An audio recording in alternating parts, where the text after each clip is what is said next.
Sa loob ng libu-libong taon, ay naniwala tayo na kontrolado natin ang ating kasaysayan. Ngunit sa ilalim ng lupa, at sa gitna ng mga kagubatan, ay mayroong mga artifact na hindi dapat umiiral. Mga teknolohiyang libu-libong taon na mas advanced kaysa sa panahon nila, at mga estrukturang tila hindi ginawa ng kamay ng tao. Nakatitig tayo sa mga ebidensyang pilit na inaalis ng modernong siyensya dahil wala silang maibigay na paliwanag. Kaya sa video na ito ay titingnan natin ang mga tuklas na babasag sa lahat ng mga itinuro sa iyo sa paaralan. Stonehenge. Ang Stonehenge ay isang sinaunang monumento na matatagpuan sa Salisbury Plain, Wiltshire, at tinatayang itinayo sa pagitan ng 3000 BCE hanggang 2000 BCE, noong Neolithic at Bronze Age. Binubuo ito ng malalaking nakatayong bato na nakaayos sa bilog, at may patong-patong na lentil stone sa ibabaw, na nagpapakita ng advanced na kaalaman sa engineering,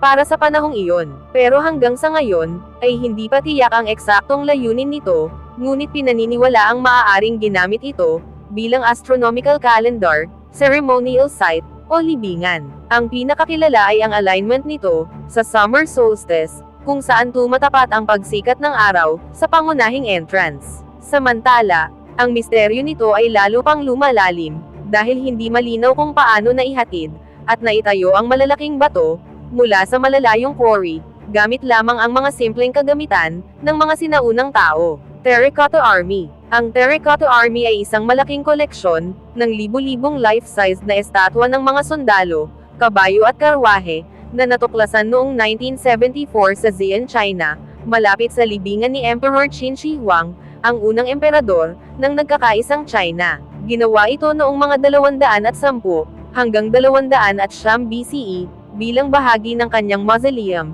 upang magsilbing hukbong tagapagbantay sa kabilang buhay. Ang bawat estatwa ay may natatanging mukha, buhok at kagamitan, na nagpapakita ng mataas na antas ng sining at organisasyon sa paggawa. Tinatayang may higit 8,000 sundalo, 670 kabayo at 130 karwahe na pandigma, ngunit marami pa ang hindi pa nahuhukay. Samantala, ang misteryo nito ay nakatuon sa napakalaking saklaw ng proyekto, sa eksaktong teknik ng paggawa, at sa malalim na paniniwala ng sinaunang Tsina, patungkol sa buhay, pagkatapos ng kamatayan. Kung nagugustuhan mo yung mga ganitong klaseng content, pwede kang mag-like at mag-subscribe, para hindi mo ma-miss yung mga susunod pa natin na video. Baalbek Megaliths. Ang Baalbek Megaliths ay bahagi ng sinaunang temple complex sa Baalbek, lalo na sa Temple of Jupiter, kung saan matatagpuan ang ilan sa pinakamalalaking pinutol, at inilipat na batong bloke sa mundo. Isa sa pinakatanyag ay ang tinatawag na Hajjar al-Hibla, o Stone of the Pregnant Woman, na tinatayang tumitimbang ng humigit kumulang 1,000 tonelada, habang may iba pang katabing bloke na maaaring umabot pa sa mas mataas na timbang. Itinayo ito noong panahon ng mga Romano, bilang bahagi ng isang malawak na relihiyosong sanctuary, na inalay kay Jupiter. Samantala, ang pangunahing misteryo nito ay kung paano naitabi, naitaas at naipwesto ng eksakto, ang napakalalaking bato, gamit lamang ang teknolohiyang available noong panahong iyon, kaya madalas itong itinuturing, na isa sa mga pinakamalaking engineering achievements, ng sinaunang mundo. Sacsayhuaman. Ang Sacsayhuaman ay isang sinaunang Inca fortress complex, na matatagpuan sa itaas na lungsod ng Cusco, at itinayo noong ika-15 siglo sa panahon ng Imperyong Inca, lalo na sa pamumuno ni Pachacuti, at ng mga sumunod na emperador. Kilala ito sa napakalalaking batong pader, na perpektong pinagkabit-kabit ng walang mortar, kung saan ang bawat bato ay may hindi regular na hugis, ngunit eksaktong akma sa isa't isa, na nagpapakita ng kahangahangang stone cutting, at engineering skill ng mga Inca. Ang mga pader nito ay maaaring umabot sa taas na 10 hanggang 18 metro, at may zigzag na disenyo, na pinaniniwala ang parehong defensive, at simbolikong istruktura. Ang pangunahing misteryo nito ay kung paano naiangat, naihatid at naitugma ng may ganitong precision, ang mga batong tumitimbang ng tonelada, gamit lamang ang simpleng teknolohiya, katulad ng lubid at kahoy. Bukod sa pagiging militar na kuta, isa rin itong mahalagang ceremonial na lugar, lalo na sa mga Inca festival, katulad ng Inti Raymi. Göbekli Tepe. Ang Göbekli Tepe ay isang napakaagang archaeological site, na matatagpuan sa southeastern Turkey, at tinatayang itinayo noong mga 9,600 hanggang 8,200 BCE, na mas matanda pa kaysa sa Stonehenge, at maging sa mga una, na permanenteng kabihasnan. Binubuo ito ng mga bilugan na istruktura, na may malalaking T-shaped limestone pillars, na inukitan ng mga imahe ng hayop, katulad ng ahas, alakdan at ibon, na nagpapahiwatig ng mataas na antas ng simbolismo, at organisadong paggawa ng sinaunang tao. Ang pinakamalaking misteryo nito, ay itinayo ito noong panahon pa ng hunter-gatherers, kaya binago nito ang dating paniniwala ng mga siyentipiko, na ang relihiyon at malalaking templo ay lumitaw lamang, matapos ang agrikultura. Hanggang sa ngayon, hindi pa rin lubos na malinaw, kung ano ang eksaktong gamit nito, kung saan maaaring ceremonial, religious gathering site o sentrong ritual, kaya ito ay itinuturing na isa sa pinakamahalagang tuklas, sa prehistory ng sangkatauhan.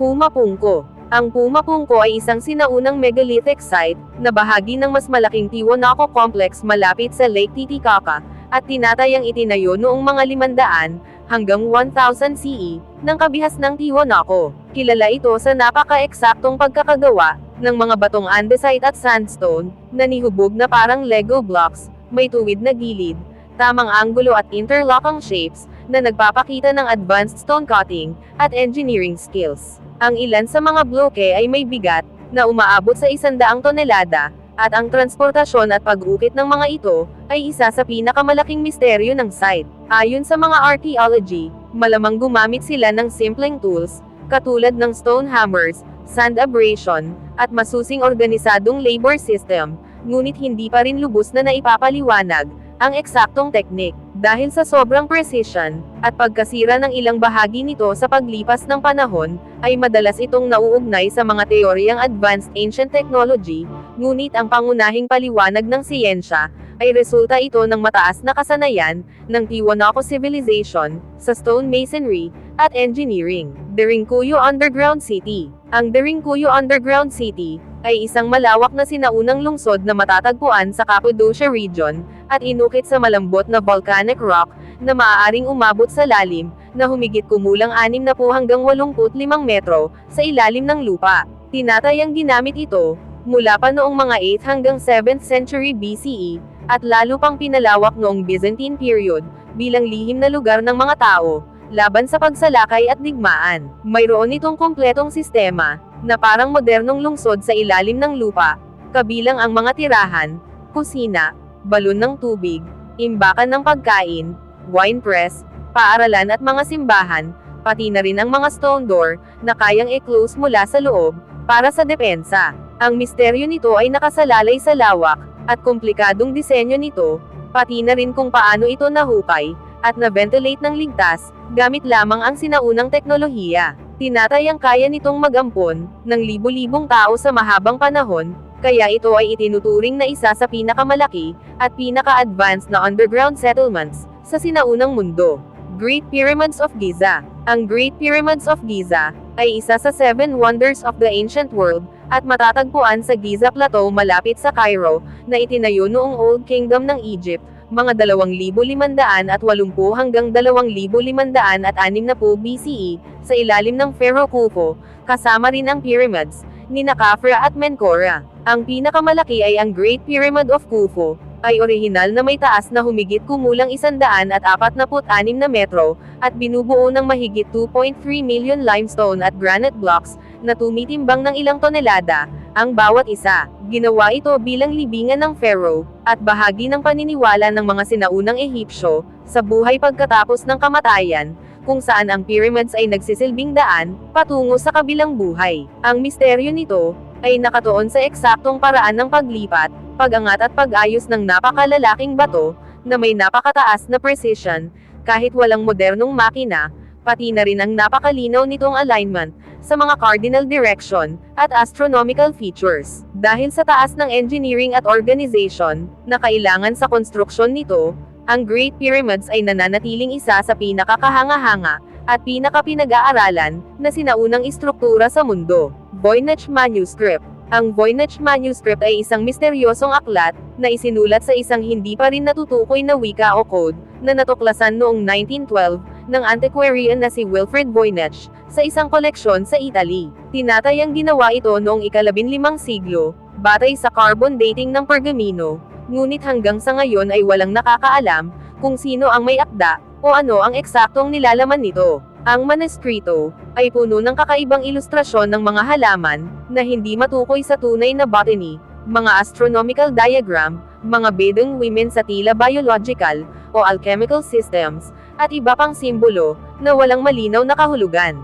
Ang pangunahing misteryo nito ay ang hindi pa rin na-decode na teksto nito, kahit ilang siglo nang sinusubukan ng mga linguist, cryptographers at AI systems, kaya may mga teoryang ito ay maaaring isang komplikadong cipher, isang nawawalang natural na wika, o kahit isang detalyadong hoax. Kaya naman dahil dito, itinuturing ang Voynich manuscript bilang isa sa pinakakilalang unsolved text sa buong kasaysayan. Antikythera mechanism. Ang Antikythera mechanism ay isang sinaunang aparato na natuklasan noong 1901 sa isang shipwreck malapit sa isla ng Antikythera at tinatayang ginawa noong mga 150 hanggang 100 BCE sa sinaunang Greece. Itinuturing ito bilang isa sa pinakaunang analog computer sa mundo dahil ito ay binubuo ng komplikadong sistema ng bronze gears na ginamit upang kalkulahin at hulaan ang posisyon ng mga planeta, buwan at araw, pati na rin ang mga eclipse, at iba pang astronomical events. Ang device ay may napakataas na antas ng precision engineering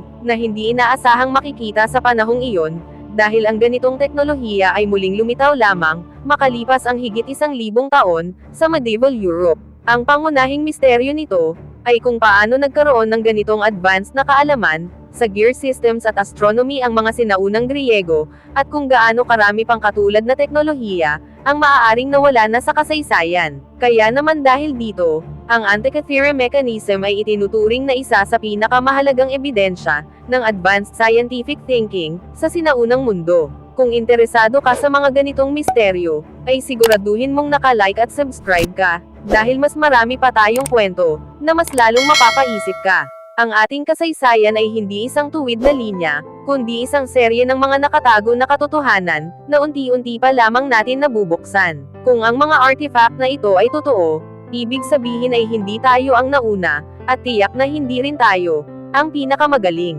See you on our next videos.